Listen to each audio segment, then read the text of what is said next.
Are you happy with your Galaxy S4 but wish you could get just a little bit more out of it? I'm Taylor Martin, this is Pocket Now, and these are a few apps to help enhance your experience with the Samsung Galaxy S4.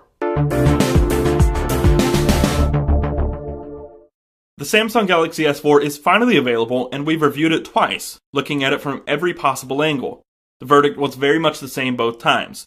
It's a fantastic phone with very few compromises. However, the software, while boasting many unique and useful features, is also one of the few aspects of the S4 that can actually negatively affect the performance and user-friendliness of the phone. And while it may seem Samsung left no stone unturned, the company did leave out some much-needed functionality. Thanks to a few applications and services, you can greatly enhance your experience with the S4 in no time. One of the features Samsung introduced last year with the Galaxy S3 is S-Voice. It was meant to rival Apple's voice-controlled assistant Siri and Google's own automated digital assistant service, Google Now. But the initial take on S-Voice was that it really wasn't much of a match for either. No less, the service remains, and believe it or not, it negatively affects the responsiveness of the software. It's turned on by default and accessed by double pressing the home button. This means when you press the home button once, the system doesn't immediately jump back home. It pauses and waits to make sure you're not trying to double press the button. If you never use S-Voice, it's wise to disable it. This is done by opening S-Voice, pressing Menu, selecting Settings, and unchecking Open via the Home key. This eliminates the hesitation after a home key press. But there's no reason a double press of the physical home button should not still be useful. By downloading an application called Home2, you can set Google Search, or any application of your choosing, to open with a home key double press. Download the free application and open it. Set the desired application as a start application in Step 1. In Step 2, choose the double press interval. And for Step 3, choose the actual launcher you intend to use. Press the home key, set Home2 as the default launcher, and you're all set.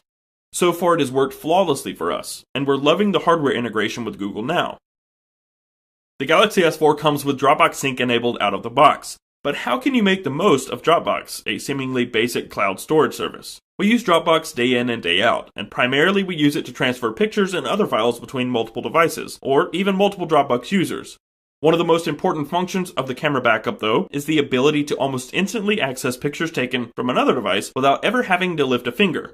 Enable camera upload in Dropbox settings, set it to upload over Wi-Fi only or also over cellular data, and take a couple pictures. If you have a tablet, another phone, or a laptop nearby, those pictures will be available in no time from the other devices. This doesn't take rocket science to figure out, but it's an irreplaceable feature of Dropbox on virtually any mobile device.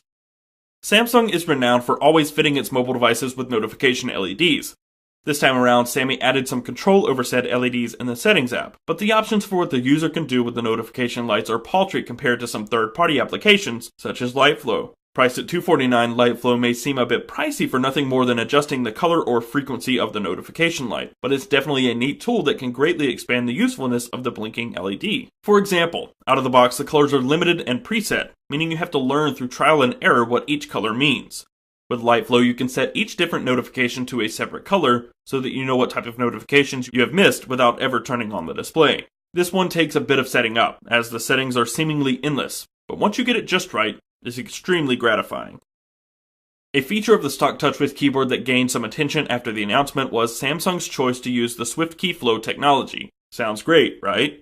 Trust us when we say that the TouchWiz keyboard is nothing like SwiftKey.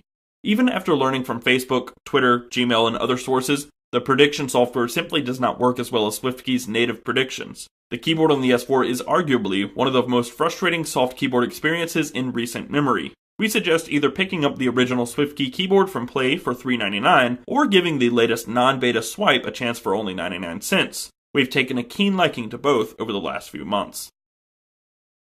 With Android 4.2 on board, the Galaxy S4 comes with a lock screen widget functionality. This is probably the most stock-like feature in the latest version of TouchWiz. The only difference is Samsung included shortcuts to 5 of your favorite applications at the bottom of the lock screen. We're not complaining. But the standard set of lock screen widgets are pretty useless and drab. If you're looking for a plain and simple lock screen widget that packs a ton of information, such as missed calls, IMs, text messages, weather information, battery info, calendar appointments, and lots more on your lock screen in a single widget, we definitely recommend downloading DashClock. It's free and made by one of Google's own. Best of all, many applications come with DashClock extensions built in, and dozens of other extensions are available in the Play Store. Lastly, if you're already growing tired of the cumbersome home screen and app drawer experience offered by TouchWiz, you might want to try downloading a launcher replacement application. Nova Launcher offers a strikingly stock-like experience for free, though if you want extended functionality you may consider paying $4 for the Prime version. A holoistic launcher we've grown very fond of lately is Action Launcher Pro. The developer has taken a new approach on the Android home screen with shutters, or widgets that are accessed by an upwards gesture with your finger over the app, and covers, which are folders disguised as a single app icon. The application drawer couldn't be any more simple either, as it's an alphabetical list of all apps on the device that is opened by pulling the leftmost home screen to the right. That's going to do it for this video, so if you enjoyed it and found it helpful, be sure to give it a thumbs up below and subscribe to the channel. Find us in all the usual places, Twitter, Google+, and Facebook at Pocket Now. You can find me on Twitter at CasperTech. I'm Taylor Martin, and I'll see you next time.